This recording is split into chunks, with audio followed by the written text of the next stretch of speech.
Hello, hello, my little hell fiends. So glad to be back with you on this fine day. I hope you've all been embracing life with the warmth of someone who knows they must someday pass into the coldness of death.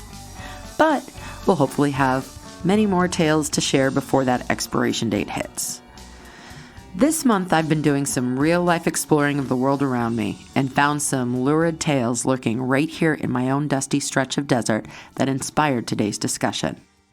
Yes, my fella and I took a tour of the Mystery Castle on South Mountain, right here in Phoenix. Now, for those unfamiliar, the Mystery Castle was built by Boyce Gully for his daughter, Mary Lou, who took up residence in the castle in 1945 and remained there until her death in 2010. Boyce Gully, it seems, was diagnosed with tuberculosis and given only 6 months to live. Rather than risk his family's continued exposure to TB during what was certain to be a rapid and uncomfortable demise, he decided to pack a bag and disappear from their Seattle home in the middle of the night.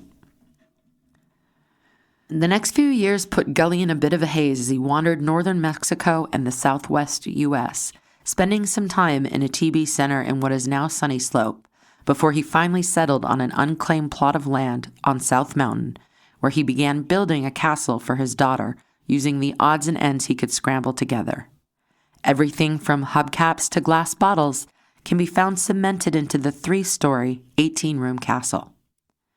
The story goes that Mary Lou used to build sandcastles with her father along the Pacific, and when the tide washed them away, the daughter pleaded, "Please, Daddy, build me a big and strong castle someday that I can live in. Maybe you ought to build it in the desert where there is no water." Whether that day by the ocean really happened, or it's just part of Mary Lou Gully's narrative, no one can say. But I do know that a giant sandcastle exists on a mountain in Phoenix, and that Mary Lou Gully spent 65 years of her life there. But while I toured this weird piece of my weird desert city, I was particularly struck by the chocolate organ in the wedding chapel.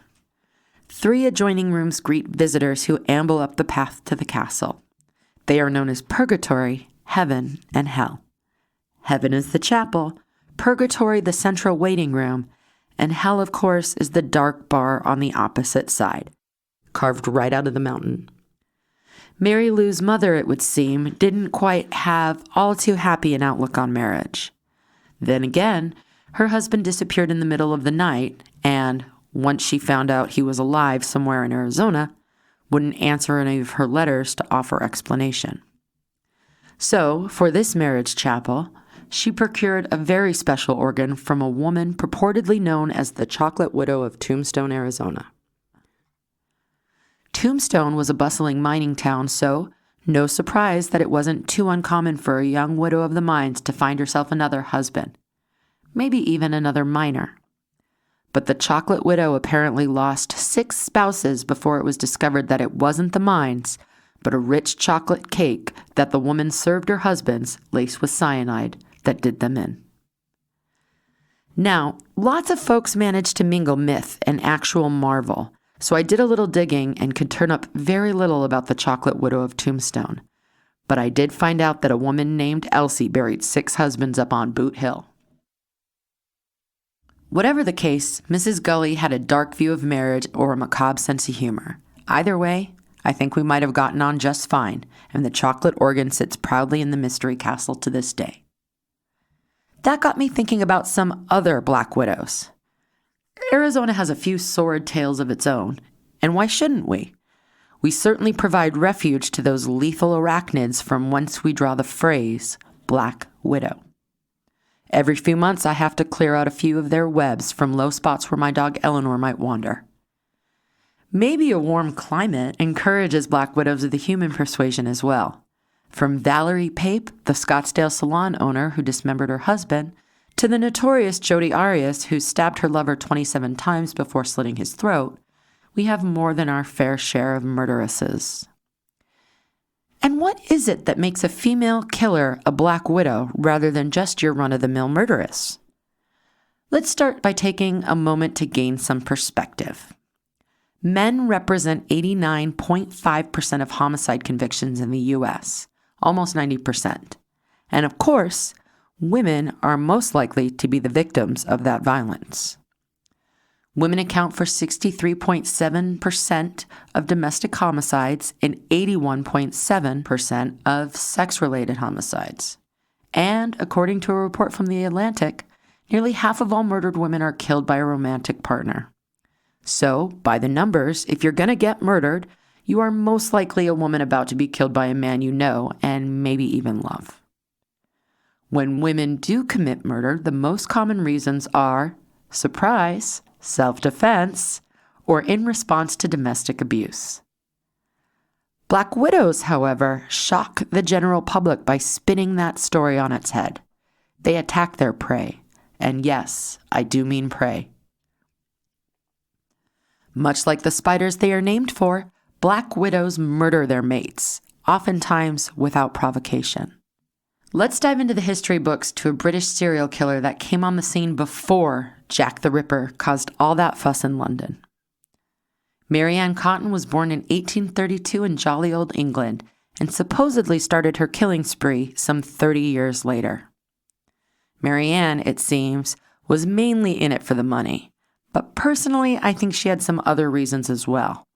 All in all, it's believed that Mary Ann may have killed as many as 21 people, including 3 of her 4 husbands and 11 of her 13 children.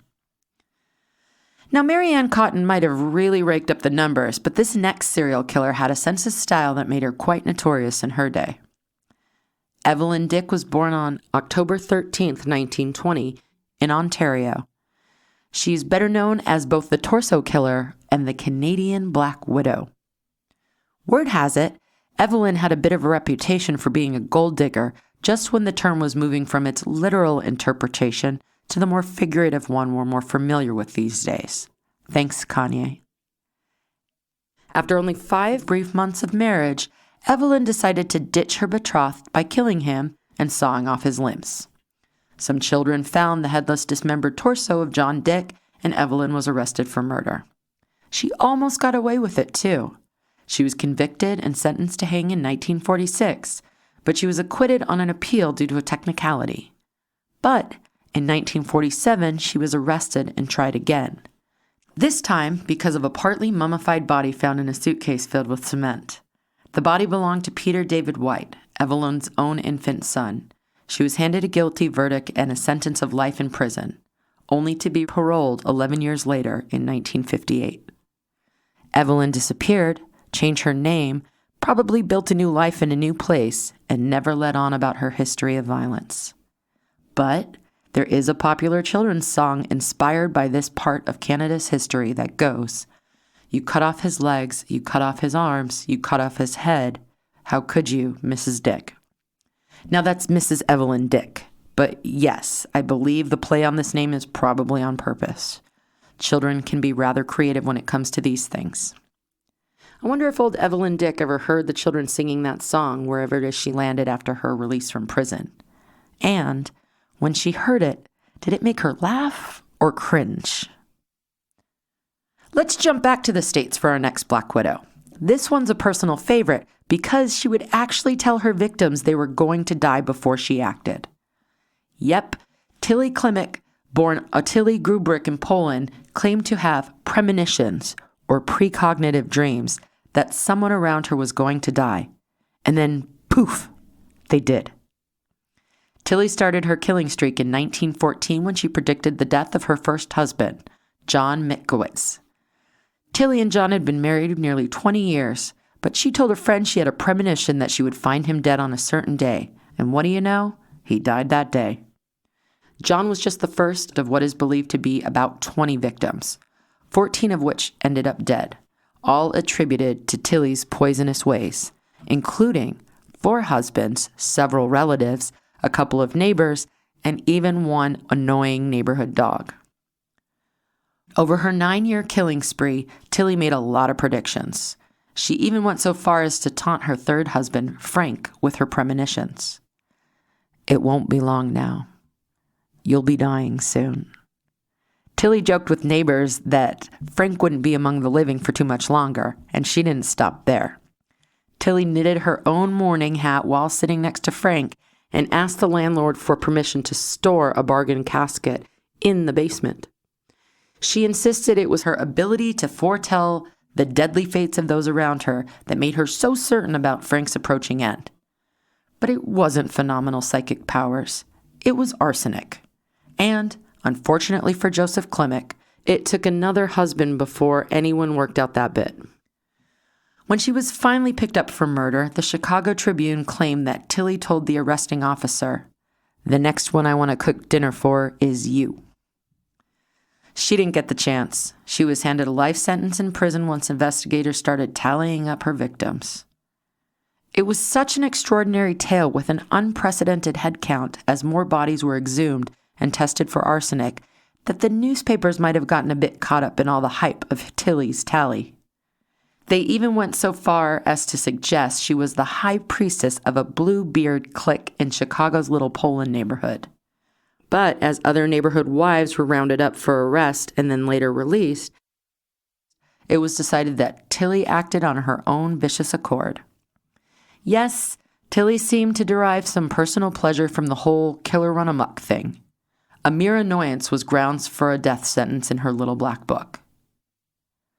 Mary Elizabeth Wilson, the merry widow of Windy Nook, as she is better known, had a modestly British approach to her serial murders. A simple plan: kill husband and keep insurance money, which, for her first and second husband, amounted to 42 pounds. Husband number 3 raked in 50 pounds all by himself, while husband number 4 brought in 100 pounds and a bungalow. Clearly, the widow of Windy Nook was learning to hone in on better prey, but she wasn't being too careful about covering her tracks. By the time we get to husband number 4, one Mr. Ernest Wilson, Mary Elizabeth decided the funeral was too much of a hassle to bother attending. This got the neighbors talking. It seems Mary Elizabeth was just a little bit too, merry about the frequent loss of her husbands. In fact, she seemed downright cheerful. 2 of her husbands were exhumed, and it was determined that they were both killed by beetle poison. Mary Elizabeth Wilson was tried and convicted of the murders. Later, her 2 other husbands were also exhumed and examined, but there was no sense in trying Mrs. Wilson again. She was already serving a life sentence in prison. So, gentlemen listening today, as we draw closer to the winter holidays and the year's end with all its revelry, while we bask in the warmth of those we love and cherish, remember to maybe extra cherish those women in your lives, because you never know what might be cooking up in their kitchens or in their minds.